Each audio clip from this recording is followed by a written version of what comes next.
दशहरा मैदान का यह प्रांगण और उस प्रांगण में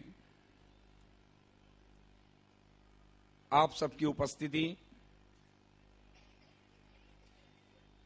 आप सब साक्षी हैं इस बात के जो मैं कहने जा रहा हूं। ब्रह्मांड में कितने सूर्य हैं यह हमें पता नहीं। ब्रह्मांड का रहस्य जानने वाले लोग जानते होंगे, खगोलविद जानते होंगे,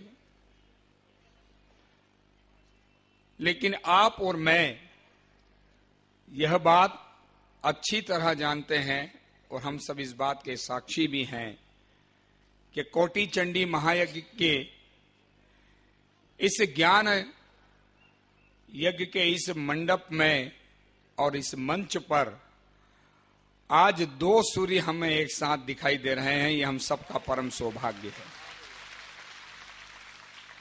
अपनी पूर्ण तेजस्विता लिए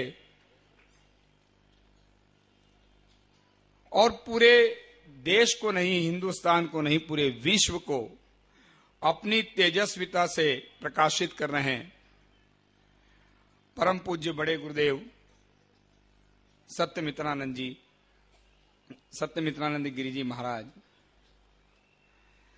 एक ऐसा व्यक्तित्व, ऐसे संत जिन्होंने समाज सेवा के लिए और उसमें भी विशेष रूप से समरसता के लिए, जब शंकराचार्य पद की मर्यादा सामाजिक समरसता के आड़े आने लगी, सामाजिक समरसता में बाधा लगने लगी, तो परम पूज्य गुरुदेव ने हंसते हंसते उससे शंकराचार्य पद को छोड़ दिया और सामाजिक समरसता का अपना रास्ता अपनाया। जाने कितने दीनहीन बंधुओं को गले लगाते चले जीवन पर्यंत। हम सब ने पढ़ा होगा, जाना होगा कि सिंहस्थ के मेले में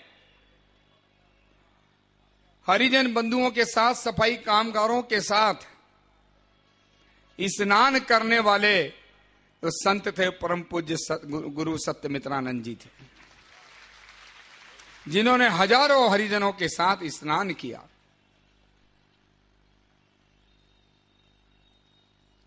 उन्हीं के शिष्य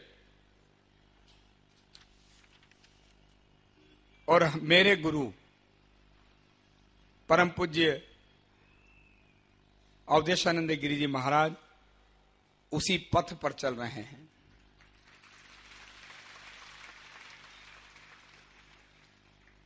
मुझे बहुत अच्छी तरह याद है 5 जुलाई का वह दिन जब हम दिल्ली में गुरुदेव के पास पहुंचे, कोटि चंडी यज्ञ की योजना बनाकर, एक कल्पना लेकर, और गुरुदेव से निवेदन किया कि गुरुदेव ऐसा हम कुछ विचार कर रहे हैं और हमारा यह विचार, हमारी यह योजना बिना आपके आशीर्वाद, आपके सानिध्य के यह संभव नहीं है। और गुरुदेव ने जब सामाजिक समरसता के लिए कोटि चंडी महायज्ञ करने की बात सुनी तो मैं क्षमा चाहूंगा, गुरुदेव के चरणों में विनम्र निवेदन कर रहा हूं कि गुरुदेव अपने आप को रोक नहीं पाए। वे भी भूल गए कि वे आचार्य महामंडलेश्वर हैं। एकदम उछल से पड़े, कोटि चंडी महायज्ञ, और आश्चर्य से कहने लगे क्या हो पाएगा? पर तुरंत ही फिर बोले नहीं नहीं, तुम लोगों की टीम ये कर सकती है। हम सब के प्रति जितने कार्यकर्ता यहां काम में लगे हैं, उन सब के प्रति गुरुदेव के इस विश्वास ने हम में इतनी ऊर्जा भर दी कि आज वह ऊर्जा खपाए नहीं खप रही है। अभी प्रद्युम्न जी कह रहे थे कि रात 11:30 बजे मैंने उन किशोरों को कंकर बीनते हुए देखा। तो ये वही ऊर्जा है।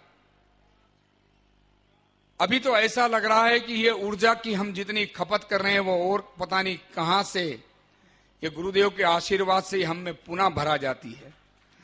3 घंटे 3.5 घंटे और अधिकतम 4 घंटे का विश्राम करके भी कार्यकर्ता पूरी चुस्ती फुर्ती से काम कर रहे हैं। और तत्क्षण गुरुदेव ने उसी समय अपने सारे कार्यक्रम इन दिनों में जो थे वो सब कैंसिल किए।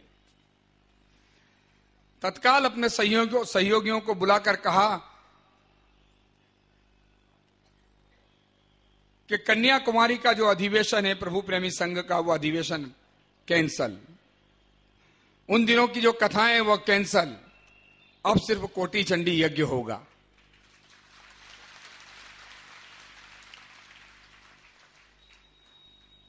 उससे उत्साहित हर्षित होकर हम जब इंदौर लौटे, पहली मीटिंग 15 जुलाई को हुई, इसमें 300 कार्यकर्ताओं ने भाग लिया। मुझे यह भी स्मरण है कि उसी दिन गुरुदेव ने तय किया था कि बड़े गुरुदेव से बात करें और इस कार्यक्रम की घोषणा, कोटि चंडी की पहली घोषणा उनके मुखारविंद से ही हो। समस्या यह आई कि गुरुदेव, बड़े गुरुदेव उन दिनों हिंदुस्तान में नहीं, लगातार उनका 2 माह का प्रवास विदेशों में था और इतना समय नहीं कि गुरुदेव के आने की प्रतीक्षा करें। इतना समय निकल जाता तो शायद समस्या खड़ी हो जाती। यह भी बात हमने जब गुरुदेव को बताई तो तत्काल बड़े गुरुदेव ने इसकी भी हमें अनुमति दे दी कि इंग्लैंड में बैठकर इंदौर में पत्रकार परिषद को उन्होंने संबोधित किया। वीडियो कॉन्फ्रेंसिंग के माध्यम से इस कोटि चंडी महायज्ञ की घोषणा जो हिंदुस्तान में होना है, इंदौर शहर में होना थी, उसकी घोषणा गुरुदेव ने इंग्लैंड में बैठकर की। उसके बाद गुरुदेव के द्वारा 19 सितंबर को संकल्प महोत्सव, जिसमें 7,000 लोगों ने इस यज्ञ को पूर्ण कराने का संकल्प लिया। जबरदस्त आंधी तूफान से ऐसा बना हुआ पूरा शामियाना उड़ गया, मूसलाधार बारिश हुई, सबके भी हम प्रत्यक्षदर्शी हैं। 14 अक्टूबर को उसके बाद भी धूमधाम से गुरुदेव ने स्वर्ण हल चलाकर इस देश में ये दशहरा मैदान की धरा को धन्य किया, इंदौर शहर को धन्य किया।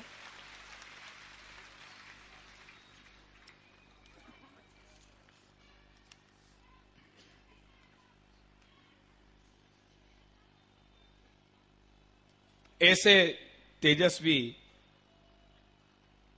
2 सूर्य आज इस मंच पर विराजित हैं और उस बीच में आपका समय मैं चुराऊं, मैं लेऊं, यह उचित नहीं। एक बात कह के मैं अपनी वाणी को विराम दूंगा।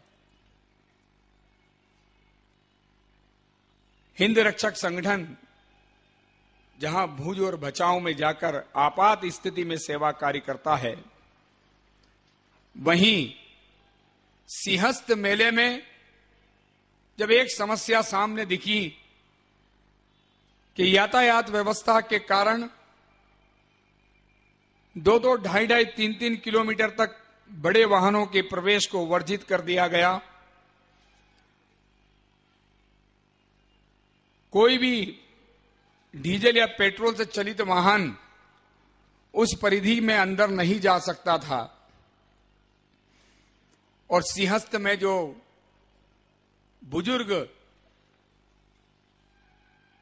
स्नान करने आते हैं, उन्हें 5-5, 8-8 किलोमीटर, 10-10 किलोमीटर तक पैदल चलने के लिए विवश होना पड़ रहा था। यह जब बात हमारे ध्यान में आई, तत्काल हिंद रक्षक संगठन के कार्यकर्ताओं ने निर्णय लिया कि सारे सिंहस्थ में हर क्षेत्र में सेवा रथ चलाए जाएंगे। और बहुत सुंदर सेवा रथ बने। 100 सेवा रथ जिसका हमने निर्माण ठेले पर किया था, बहुत सुंदर ढंग से उसको सुसज्जित किया। ऊपर धूप ना लगे उसके लिए पूरी उसकी छांव करने की व्यवस्था की। और ऐसे सुंदर रथ से पूरे सिंहस्थ मेले में हमने बुजुर्गों को बिठा बिठा कर एक स्थान से दूसरे स्थान तक पहुंचाने का कार्य किया है। मैं उन सारे 100 से अधिक कार्यकर्ता, उसमें लगभग 200-250 कार्यकर्ता लगे थे। 12-12 घंटे की 2 शिफ्ट में वे रथ चलते थे और मात्र 1 रुपया कहीं से भी बैठे कहीं भी उतरे, उस सेवा शुल्क 1 रुपया उसका रखा था कि अनावश्यक उसका दुरुपयोग भी ना हो। तो यह कार्य भी सेवा के रूप में हिंद रक्षक संगठन ने सिंहस्थ मेले के दौरान प्रारंभ किया था और जिसे आने वाले सिंहस्थ में और बहुत सुंदर ढंग से करने की योजना संगठन की है। मैं इस अवसर पर उन लोगों का भी धन्यवाद करने के लिए खड़ा हुआ हूं जिन्होंने कन्या पूजन के लिए, जब उन्हें जानकारी में आया यहां से